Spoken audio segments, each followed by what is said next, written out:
నేడు ధనత్రయోదశి పర్వదినము శ్రీ మహాలక్ష్మీదేవి అనుగ్రహించే రోజు. త్రయోదశి తిథి సాయంత్రం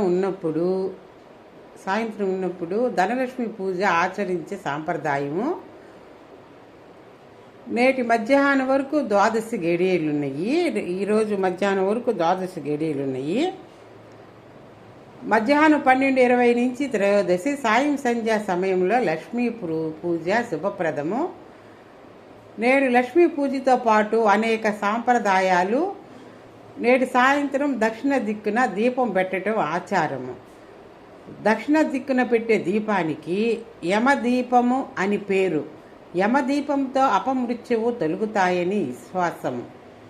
నేటి నుంచి ప్రారంభమయ్యే 5 రోజులు దీపావళి. 5 రోజులు దీపావళి చేసుకుంటారు. త్రయోదశి రోజున నూతన చిట్టా పొద్దులకు శ్రీకారము.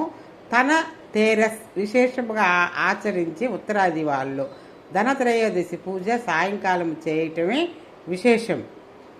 ఈ నెల 20వ తేదీన నరక చతుర్దశి దీపావళి. సోమవారమే దీపావళి లక్ష్మీ పూజ జరుపుకోవాలని పంచాంగకర్తలు. మంగళవారం కేదార గౌరీ నోములు ఆచరించాలని సూచన. లక్ష్మీ క్షీర సముద్ర రాజతనయం శ్రీరంగ దామేశ్వరి దాసీభూత సమస్త దేవత వనితాం లోకైక దీపాంకురం. లైక్ చేయండి, షేర్ చేయండి, సబ్స్క్రైబర్ చేయండి నచ్చితే.